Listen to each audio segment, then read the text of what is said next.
안녕하세요. 맥킨의 지혜투자 클럽입니다. HLB 계열사죠. 베리스모 테라피틱스에 카티 관련되는 임상 계획을 제출했다는 소식이 나왔죠. 자, 내일의 투자 전략까지 한번 살펴보도록 하겠습니다.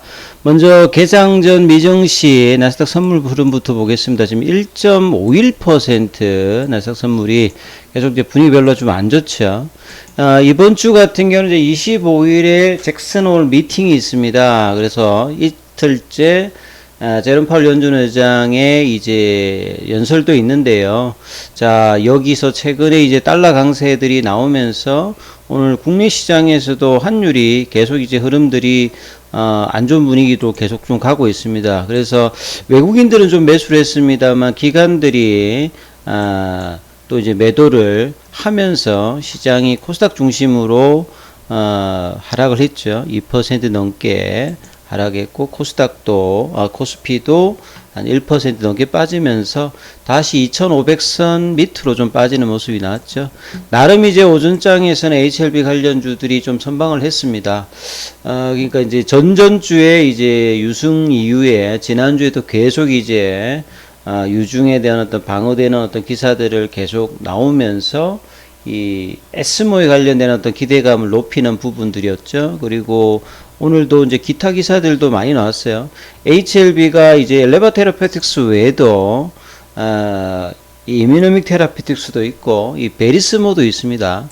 베리스모 같은 경우에는 생긴 지가 얼마 안 됐어요. 2020년도에 설립되었고 이 까티를 중심으로 이제 파이프라인 한 4가지 정도가 있는데 홈페이지 들어가서 이 부분 확인해 보면요.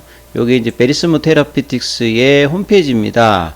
그리고 이 파이프라인을 보시면 이 SYN 키를 관련되는 플랫폼을 중심으로 해가 110, 410 이렇게 해서 이제 같은 플랫폼을 가지고 이 부분 같은 경우에는 메솔리마 같은 경우는 이게 이제 뭐 그 폐 쪽에 생기는 악성 희귀암이죠. 뭐 중피종. 요런 암이고, 그 다음에 오베리안 캔서는 이제 난소암이죠. 예, 팬크리아틱 이제 캔서 같은 경우에는 요게 이제 뭐 췌장암이죠. 그 다음 GBM 같은 이제 교무세포종이죠. 그 다음에 고용암, 기타 관련되는 부분. 후발로 이제 포스트, 이 부분 또 이제 보통 우리가 이제 카티라고 하는 것이 혈액암 쪽에서 많이 쓰이는데요. 이 이제 베리스모에서 이 고용암 쪽에서 이런 여러 가지 파이프라인에서 이 설립 전에 이제 전임상 관련되는 부분은 어느 정도 이제 요 SYN 키르 플랫폼을 가지고서 요 이제 IND 신청하고 난 다음 일상으로 들어가는 요런 단계니까 후보를 선정해서 이제 이렇게 진행을 하고 있는 단계거든요. 그래서 전임상에서 좀 더 이제 일상을 올해 말이나 내년도 초에서 이제 펜실베니아 대학 중심으로 진행하는 요 부분이니까 상당히 요 중심에는 HLB 제약이 들어가 있죠. 그래서 HLB 제약이 지난 이제 3월에 베리스모였던 지분을 30%로 취득해 대주주입니다. 이 주주 구성이 HLB 제약이 제일 많고요. 그 다음에 HLB도 한 10% 2대 주주죠. 그 다음 펜실베니아 대학이 이제 주요 주주로 참가하고 있습니다. 원래 이제 카티 관련되는 부분에서 킴리아 어떤 개발팀들이 이 부분들이 이제 별도로 이제 설립해서 스피노프해서 했고, 여기에 이제 이분이 이제 그 브라이언 긴 베리스모 그 대표죠. 이분 같은 경우에는 이제 여러 군데에서 인큐베이팅 관련되는 어떤 경험이 있는 분이고요.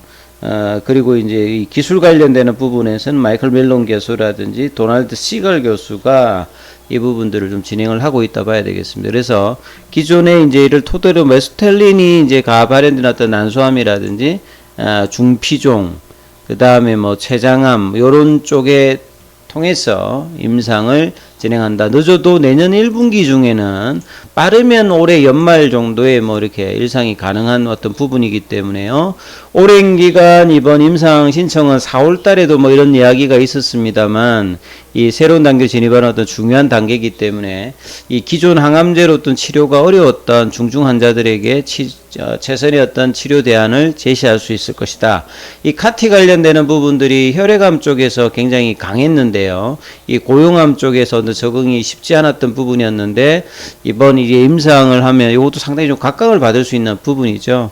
이 까티는 다른 항암제 대비해서 한 번만 딱 투여를 하면 되는 겁니다. 그래서 굉장히 고가죠. 뭐 지금 이제 국내 이제 뭐 킴리아라든지 이런 부분들이 오면 뭐 한 5억 정도씩 하고 그래서 보험 처분이 안 되면 굉장히 좀 힘든 부분이 있는데, 그리고 환자의 혈액에서 이걸 빼서 유전자 재조합으로 해서 이 항암 타켓의 어떤 항원을 이제 이 T세포에다가 붙여가지고 다시 주입해가 하기 때문에 각 지역마다 사실은 센터가 좀 있어야 되거든요. 그렇기 때문에 올해 이제 2월 달에 이 베리스모 아시아를 또 설립했기 때문에 이렇게 지역 단위로 이런 어떤 이제 법인들 설립이 되어야 이 부분들을 여러 군데에서 좀 할 수 있는 부분이다. 그래서 이런 어떤 자금 소요가 되기 때문에 이런 어떤 이제 주주로 투자해야 초기 단계에서 이제 필요했다. 이렇게 보면 되겠죠. 자, 그리고 이제 기타 이제 HLB가 전환사채 관련되는 부분들이 보통 전부 다 이제 한 3만원대 초반 정도거든요. 최근에 이제 한 4만원대 중반 5만원대까지 갔던 부분이니까 이런 어떤 물량들이 나오면 단기로 이제 있는 분들 같은 경우는 좀 매물이 나올 수 있는 거고, 장기로 이제 하는 분들 같은 경우에는 단가가 낮으니까. 근데 최근에 어떤 유중 발행가하고 거의 이제 뭐 비슷한 수준의 어떤 가격대니까 크게 뭐 시장에서 우려할 수 있는 물량은 아닙니다만, 이 전환사채 관련되는 부분은 향후에도 뭐 이런 부분들이 오버행 이슈에 여전히 뭐 있는 어떤 부분들이라 봐야 되겠죠. 유중도 마찬가지겠습니다. 자, 그리고 이제 그 HLB 글로벌, 과거 이제 넥스트 사이언스 입장에서 이 그 꼼프차 관련되는 부분이죠. 그 꼼프차는 아무리 뭐 나오더라도 뭐 시장에서 이렇게 올라가고 하는 건 아닌데요.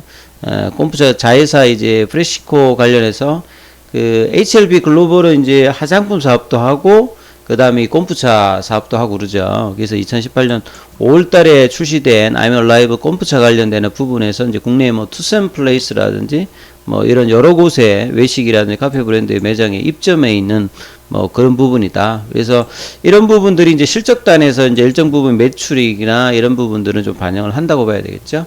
그리고 이제 HLB도 계열사 중에서 인베스트먼트가 있습니다. 최근에 이제 뭐 기사가 상반기에 좀 여러 번 나왔는데요. 계열의 창업 투자 회사죠.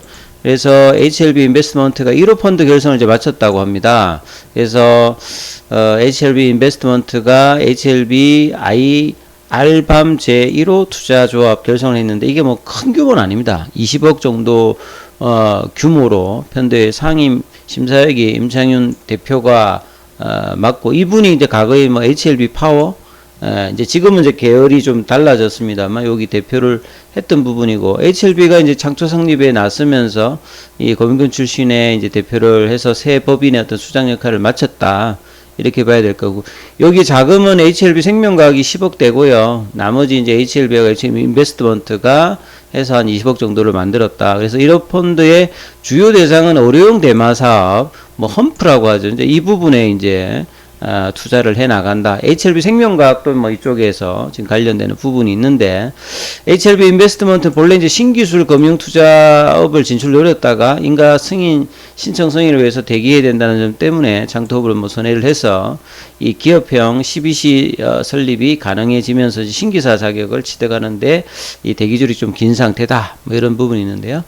이런 부분까지 좀 보시면 될 것 같고요. 자, 차트를 통해서 이 부분 좀 마무리해드리면, 자, 시장이 이제 기간 매도로 좀 빠지다 보니까 이제 장중에는 오전장이 한 47,400원 정도까지 올라갔는데, 이제 30분 봉으로 보시게 되면 오전장에 좀 강세 흐름이 이어서 이 지난 금요일과 같이 이 한 47,000원 정도 했는데, 자, 45,000원대는 반드시 좀 지지를 해야 된다. 오장에 이제 낙폭이 좀 커지면서 HLB도 45,700원까지 좀 빠져서 끝났죠. 시간에도 한 300원 정도 빠지면서 45,400원입니다. 그래서 45,000원대의 지지가 이제 되는지 여부가 이제 이번 주에 이제 그동안은 45,000원 위에 갔느냐, 이걸 이제 지난주 목요일부터 목, 금, 월 3일 정도 했다면, 이제 이번 주에는 45,000원 지지, 이런 이제 지지하기는 안 하기 위해서는 그냥 올라가 버리면 되거든요. 뭐 5만원 위로 간다든지 거래량이 플러스로 이제 캔들로 만들어서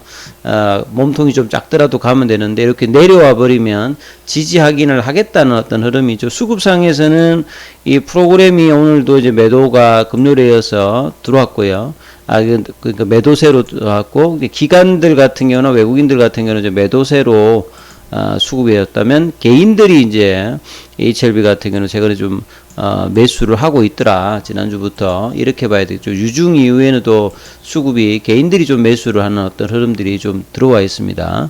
그래서 자, 5일선이 위에 있는 상황에서 거래량은 이제 금요일보다는 그렇게 크진 않았고요. 공매도 관련되는 부분은 오늘 좀 늘었습니다. 그래서 시장의 압박과 뭔가 이제 에스모 학회의 어떤 부당 좀 기대감이 나올 수 있는 부분인데, 공매도 좀 이제 누르는 부분들도 금요일보다 좀 늘었고요. 시장도 지금 이제 이번 주는 앞서서 말씀드렸던 잭슨 홀 미팅 관련된 영향을 받아서 환율 영향들이 있는데요. 수급상에서는 기관들이 어떤 부담감이 있는 상태인데, 이틀 정도 이제 조정을 했기 때문에요.